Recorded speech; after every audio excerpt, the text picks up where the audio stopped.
Nzambo, Nzambo ya oya, Elohim ba son nom.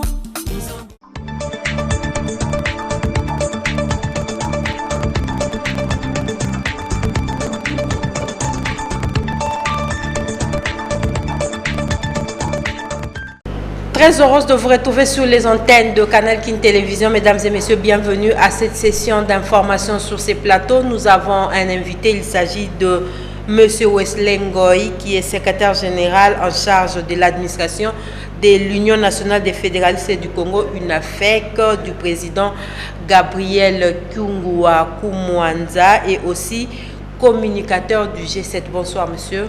Bonsoir, madame. Je reviens à vous tout à l'heure, le temps de dire que le tout nouveau chef du gouvernement, Sami Badibanga, a reçu des orientations claires du chef de l'État en vue de former un gouvernement réellement d'union nationale, et il a insisté sur les objectifs de ces prochains gouvernements afin de mettre tout en œuvre pour relever ces défis.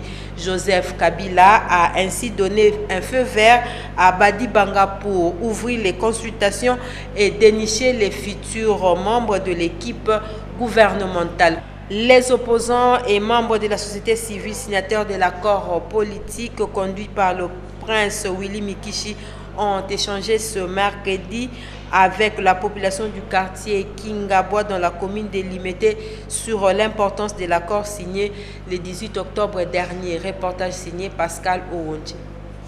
Dont l'objectif est d'expliquer à la population l'importance de l'accord politique, qui ne rencontre entre la population de Kingabwa dans la commune de Limete et les acteurs politiques et signataires du dit accord, a été organisé ce mercredi 23 novembre 2016. Il a été en même temps, à travers cette rencontre, une occasion d'affirmer et d'appeler à cette population d'appuyer et d'accompagner l'actuel Premier ministre Sami Badibanga dans sa lourde mission, celle d'organiser les élections et d'assurer le social congolais.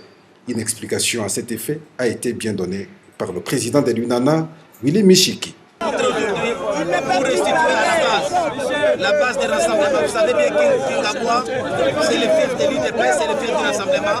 Il était tout à fait normal que nous puissions restituer les contenus de l'accord à notre base politique et leur demander le soutien de notre base à notre Premier ministre. C'est un honneur que le président Kabila nous a fait de nommer l'un de notre membres du rassemblement au sommet de l'État, notamment à la primature. Nous avons voulu aussi expliquer à la base que nous avons décrété un moratoire sur tout ce qui est ville morte, tout ce qui est meeting en vue de permettre aux Congolais d'être remis à travail. Nous avons aussi aujourd'hui inauguré une campagne intéressante qui est la campagne d'octroi de nouveaux emplois. On a amené aujourd'hui 6 000 fiches à remplir pour octroyer pendant les premiers mois du gouvernement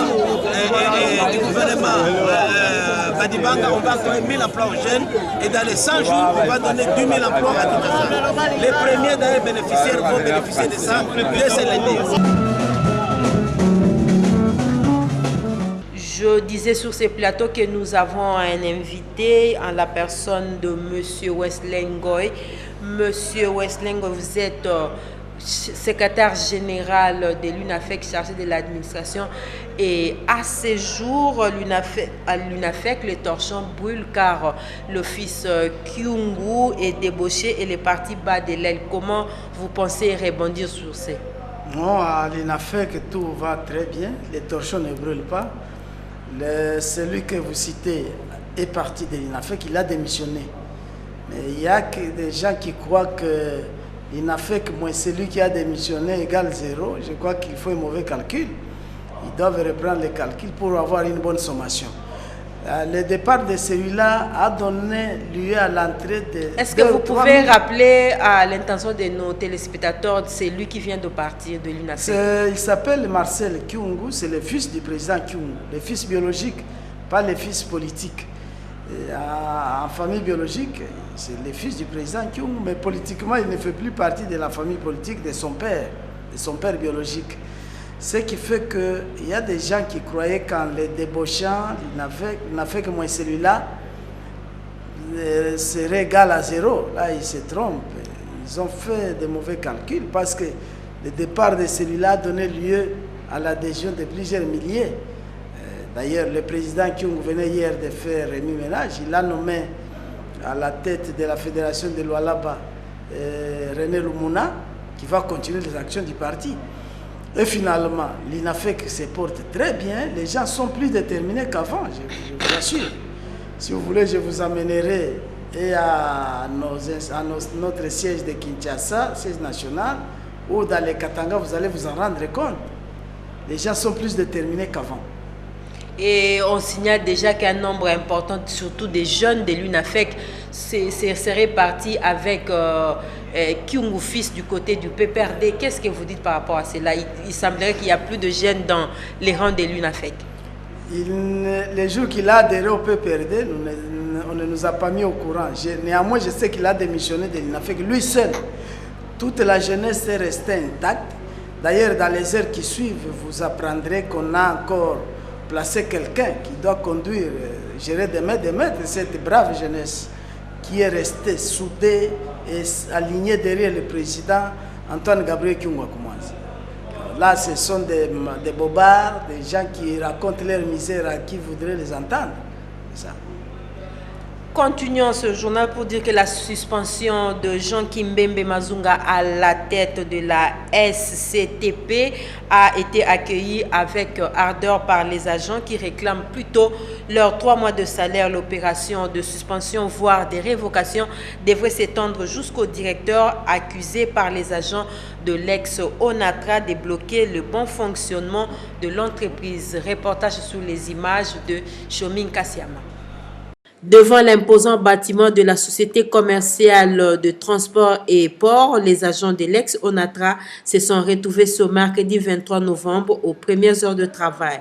Les conversations tournent autour de la nouvelle qui est tombée il y a quelques heures.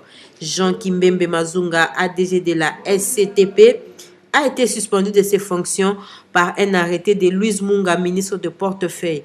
Une histoire de marché de gré à gré et de détournement serait à la base de la mise à l'écart de Kimbembe Mazunga. Pour les agents de l'ex-ONATRA, les autorités devraient aller en profondeur pour cette mesure de suspension et ou de révocation, car, clame-t-il, la liste est longue. La DG n'opérait pas seule. L'ONATRA, si vous êtes un ancien de la ville de Kinshasa, c'est le PTF là avec des bateaux qui viennent à la gare fluviale et tout Kinshasa bouge. L'ONATRA, ce sont les conteneurs, les grumes, les trains marchandises qui ramènent énormément de l'argent dans l'entreprise. L'ONATRA, c'est le port maritime, c'est le port de Banana, c'est le port de Boma. L'ONATRA, c'est toutes les exploitations, les chantiers navals et le PTF. Nous constatons que le niveau d'activité est au plus bas. Et quand il n'y a pas de niveau d'activité, vous comprenez tout de suite aussi qu'il y a un problème qui va se poser en ce qui concerne les recettes. Et voilà comment on est bloqué. Par ailleurs, l'ONATRA s'est énormément endetté. On se pose des questions de savoir comment on va s'en sortir avec une dette aussi élevée. Sans compter que dans le chef des travailleurs ONATRA, il y a un contentieux lié aux pensionnés qu'on appelle debout. En réalité, des gens qui doivent être déversés dans la pension en leur donnant leur décompte final, ce qui n'est pas fait.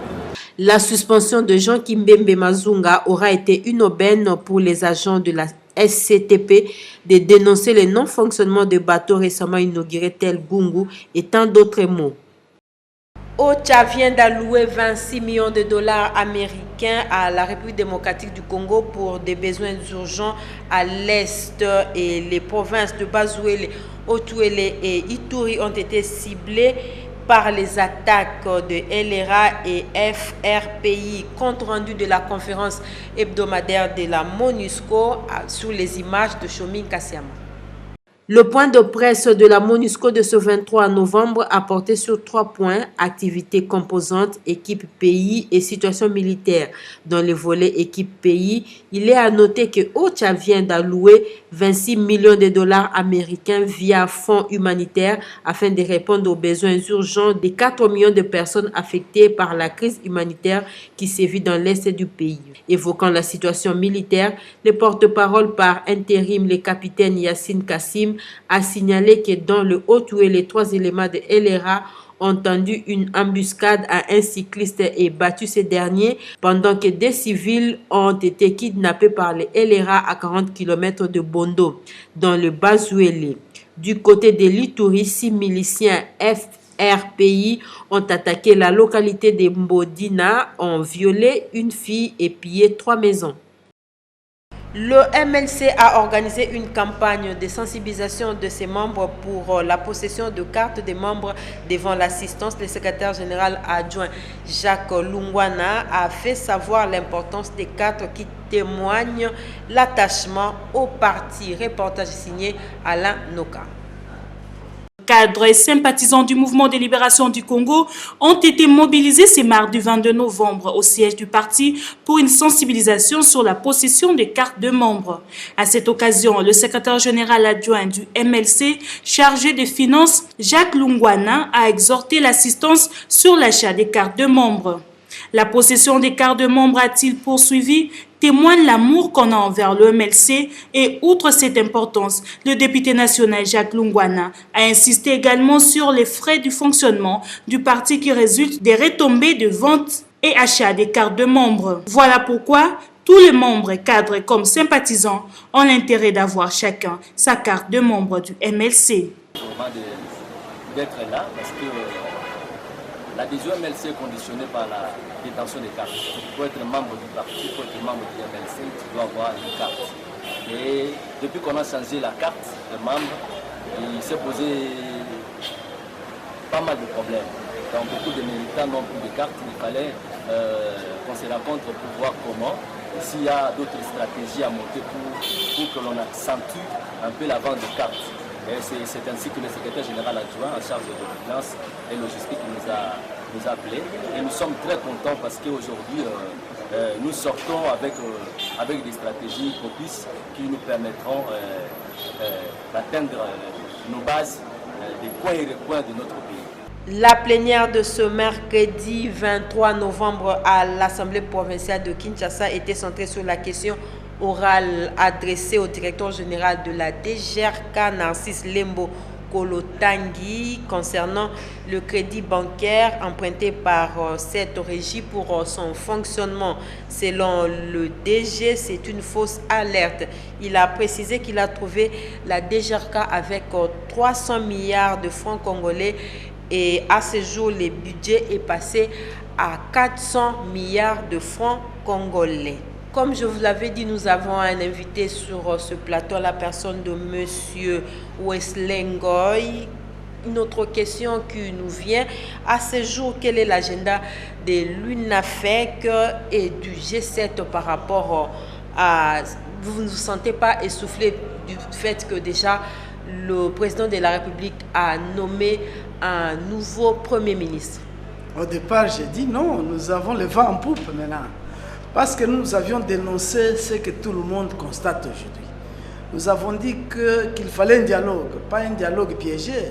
Il fallait qu'un dialogue, il fallait organiser un dialogue inclusif, c'est-à-dire où tout le monde devait se dire la vérité. On devait étaler tout sur la table et se dire ce qui allait, ce qui n'allait pas. Nous avions parlé d'une crise artificielle créée qui avait pour intention de bloquer le processus électoral. Nous l'avons dit. Et finalement, tout le monde se rend compte parce que nous arrivons au moment où nous devons organiser les élections, rien n'est fait. Alors qu'à son temps, je l'avais dit dans plusieurs chaînes, même étrangères, que l'indépendance de la CENI et même son aspect technique ne la plaçait pas au-dessus de la Constitution. Par conséquent, elle ne devait pas se mettre à fixer des dates qui se placent au-delà du délai constitutionnel.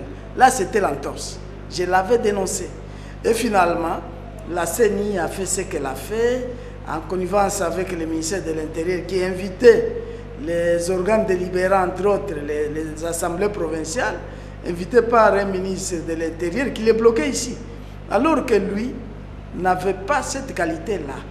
Il pouvait intervenir si ces assemblées troublaient l'ordre public. Oui, dans ce cas, il avait toute la latitude de les convoquer ou d'intervenir.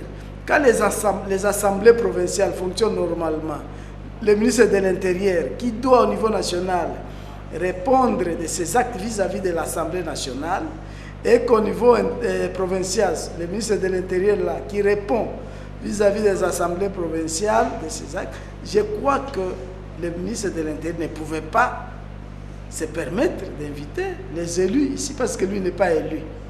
C'est un ministre nommé. Il ne peut pas se prévaloir et être au-dessus des élus. Alors là, il y avait déjà l'entorse parce qu'il préparait, il créait une crise artificielle qui a amené à ce qu'on se mette à doubler les partis politiques alors que la loi l'interdit. On a créé des doublons et vous trouvez que le ministre de l'Intérieur qui devait condamner par acte, il prend malheureusement acte. Professeur d'université, un juriste de surcroît.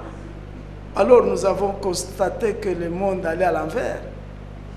Et ce qui a été créé, ce qui nous a amené à la situation telle que les élections ne s'organisent pas dans les délais.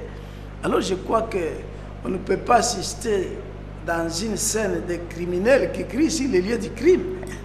Ils ont fait qu'il n'y ait pas d'élection. Ils doivent se taire pour que le peuple se prenne en charge.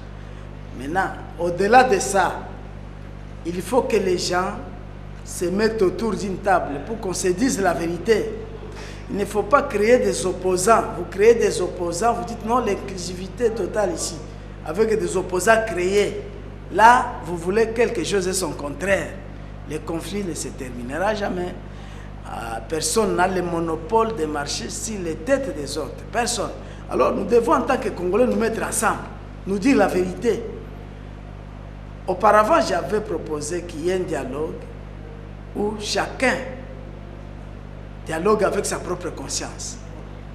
J'avais proposé ça.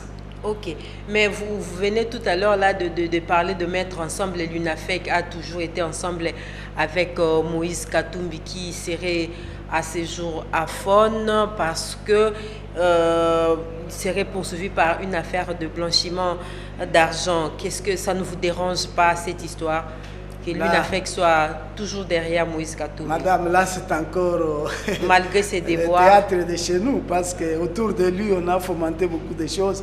On est parti de 600 mercenaires américains que les Américains sont venus chercher, qu'ils n'ont jamais trouvé. On parle de, je sais pas, maisonnettes ou quoi, des stoupistes. Moïse, à son niveau, il n'est pas une nécessité. Il peut spolier une maison de 240 000 ou 250 000. On a monté une histoire là qui ne tient pas debout parce que la maison n'appartient même pas à Moïse, c'est la maison de son grand frère.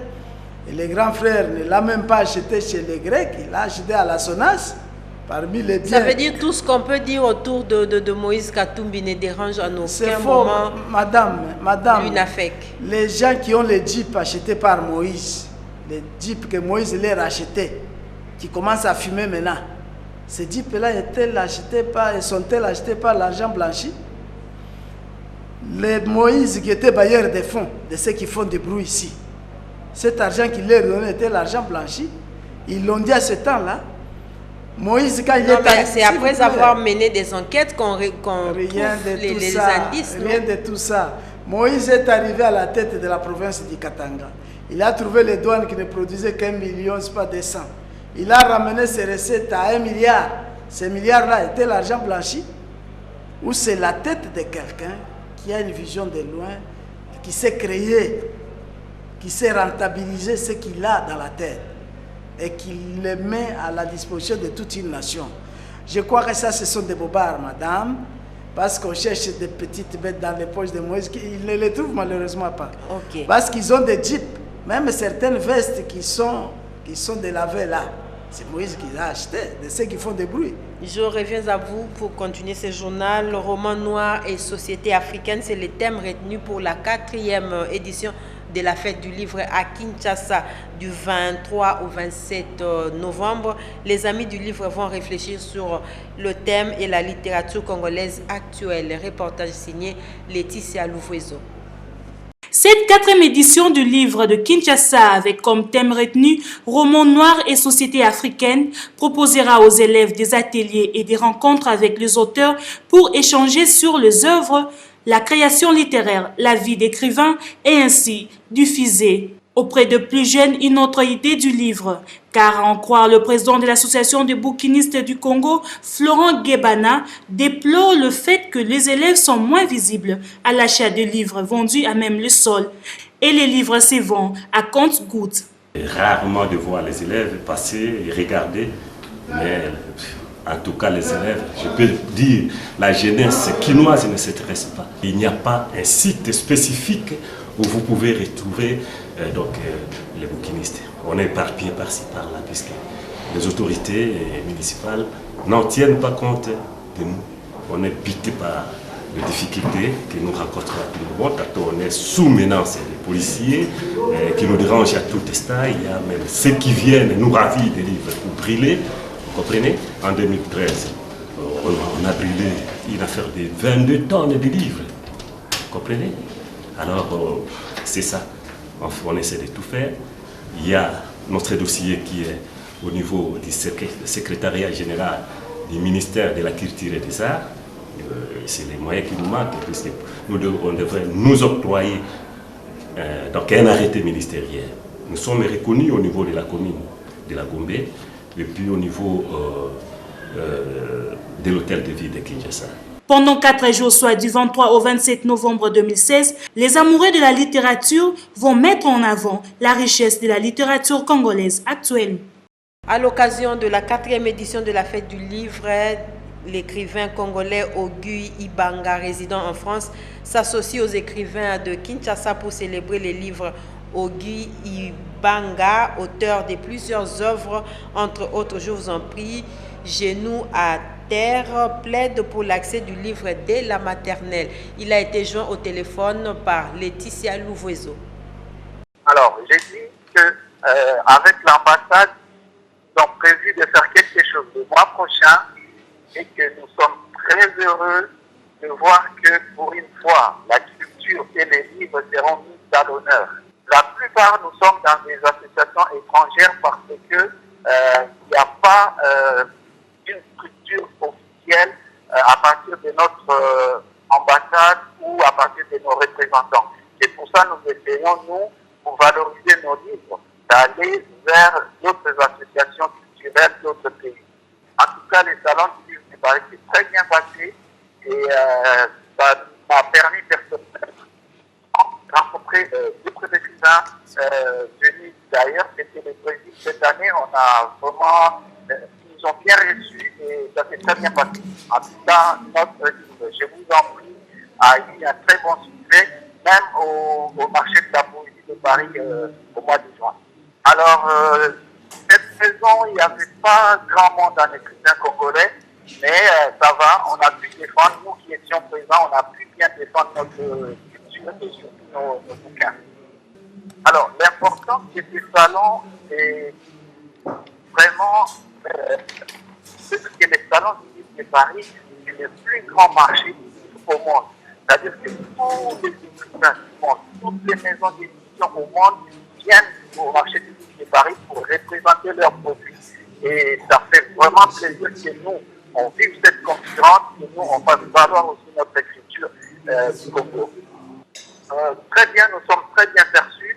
Nous avons un style proprement congolais et c'est un style qui ne retrouve pas partout. D'ailleurs, la preuve, regardez, que ce soit nos chansons, nos pièces de théâtre ou nos téléfilms, ils sont des textes, ils sont des scénarios qui sont vraiment impressionnants. Et quand les étrangers lisent nos écrits, ils sont vraiment émerveillés. Pour que le gouvernement congolais se lâche, il faut absolument qu'ils soutiennent nous qui écrivons, parce que c'est très très important. Ça permet à notre culture d'avancer, d'être connue, d'être découverte partout dans le monde. Alors, il faudrait qu'on sensibilise beaucoup plus les lecteurs et les gens ne pensent pas que les livres est un inutile. Il faut qu'on sache que c'est vraiment par excellence de la connaissance. On fasse passer des messages. Depuis la maternelle jusqu'à l'université. C'est ça mon message. Pour que les livres ne soient pas chers, soient à la portée de tout le monde. Le représentant de l'Harmattan en République démocratique du Congo, le professeur Matangila, déplore le fait que la population n'accède pas à la lecture. Les maisons d'édition sont moins visitées à l'occasion. Le prof Matangila, enseignant à l'UNIKIN, faculté des lettres, exhorte à la lecture et à l'écriture du livre. Il est au micro de Laetitia Louvoiseau. Le représentant de l'Harmattan RDC révèle une énorme fausse note concernant la fête du livre de Kinshasa. Au moment où le livre est célébré pour sa 4e édition à travers le monde, les librairies à Kinshasa, voire sur toute l'étendue du territoire national, dès en plus, l'intérêt est difficile à trouver. La maison d'édition L'Harmattan, située à 185 Nyangwa Lingwala, elle aussi souffre de ces maux qui rongent les librairies de Kinshasa. Les élèves et étudiants ne viennent pas à l'initiative personnelle. Les travaux pratiques et les recherches les obligent. Dans la formation du livre, pour promouvoir les vivre ensemble, pour promouvoir la convivialité, pour permettre à l'homme d'être apte à régler les énigmes de la vie qui se posent à lui. C'est déjà ça la place du livre dans la formation. Ces lieux de savoir qui publient au moins 60 ouvrages par année regorgent certains critères de publication d'un ouvrage, des critères par moment peu connus du grand public. Les critères pour nous, c'est d'abord la recevabilité du texte. Il faut qu'il y ait une équipe, une commission qui va recevoir les textes, qui va juger de la recevabilité du texte par rapport au fond et à la forme, la manière dont le livre est présenté et le contenu de ces livres-là. Et si nous jugeons qu'il est recevable, eh bien, nous commençons la démarche pour sa publication. Et la démarche comprend notamment l'avantage chez nous à l'Harmattan RD Congo, c'est que nos auteurs, nous les formons, nous les accompagnons, nous les soutenons pour l'aboutissement de leur projet de publication. L'Harmattan RD Congo est une véritable école de formation.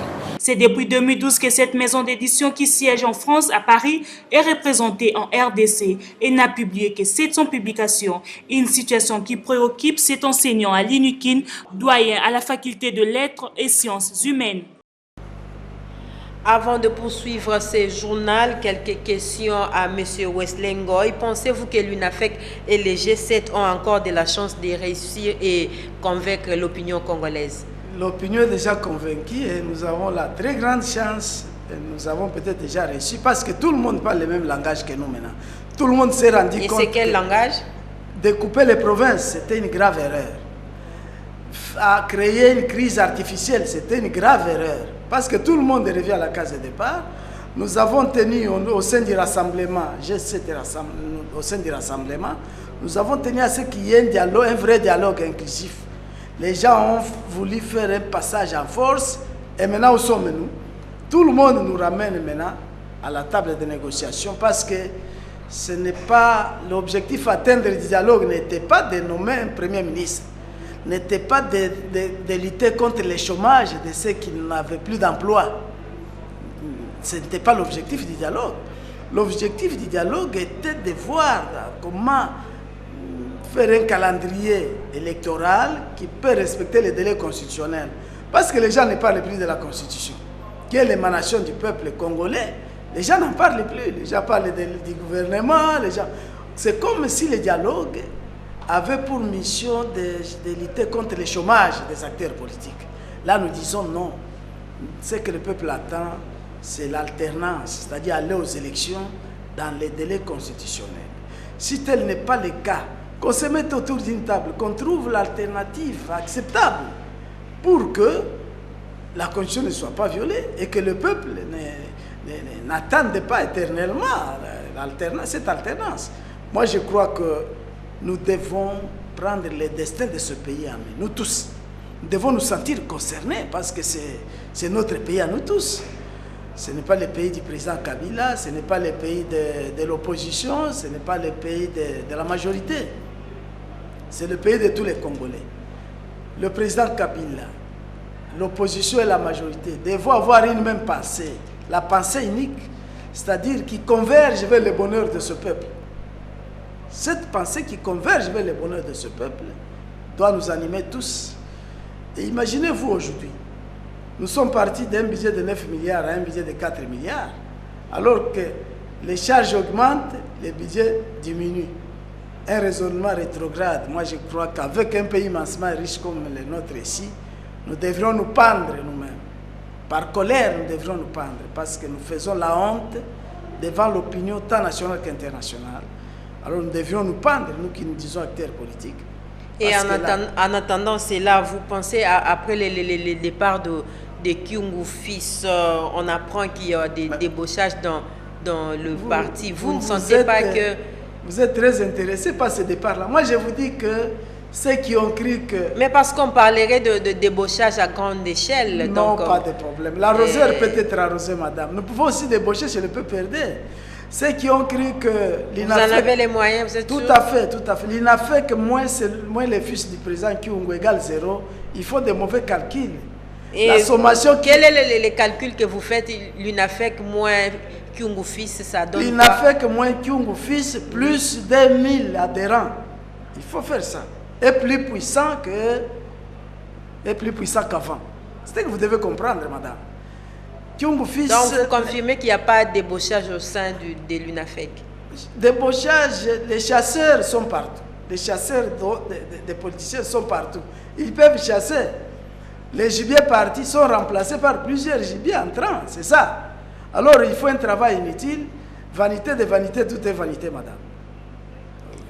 En sport, le tout premier club congolais de judo totalise bientôt 56 ans d'existence sous l'impulsion de son comité actuel dirigé par Sylvestre Bilambo. Le judo club Saint-Paul ambitionne de créer un créneau efficace d'encadrement de la jeunesse. Reportage signé Mario Ambongo Chomi Kassiama. Des seniors et des benjamins, tel est le mélange qu'a toujours offert le judo club Saint-Paul dans la commune de Barumbu. Jusqu'à présent, l'intérêt des jeunes y est toujours. En marge de leur 56e anniversaire, les entraînements se passent bien et la volonté y est aussi. Le mois de décembre sera le mois du judo club Saint-Paul, comme l'explique Maître Lema Jules, ceinture noire première dan, ainsi que Maître Roy Zako, ceinture noire 4e dan. Nous sommes bien préparatifs des entraînements parce qu'on prépare déjà notre 56e anniversaire qui sera bientôt là le 11 décembre au stadium municipal Bongabonga de Barumbu. Donc l'état d'esprit de tous les judokas est vraiment OK. Les juniors, c'est les petits enfants du catégorie de Benjamin jusqu'au cadet. Et puis les juniors seniors, c'est ceux qui travaillent avec les grandes catégories. Nous vous invitons vraiment de venir participer à cet événement qui se passera le 11 décembre. Ça sera vraiment OK. On a les seniors et puis il y a les juniors. Actuellement, le club y établit son dojo dans l'enceinte de la paroisse Saint-Paul, et cela pour l'encadrement des jeunes. Pendant déjà plus de 50 ans, une tâche noble qui mérite des encouragements et reconnaissance. Merci beaucoup, Monsieur Wesley Ngoy, d'avoir été des nôtres. Je rappelle que vous êtes secrétaire général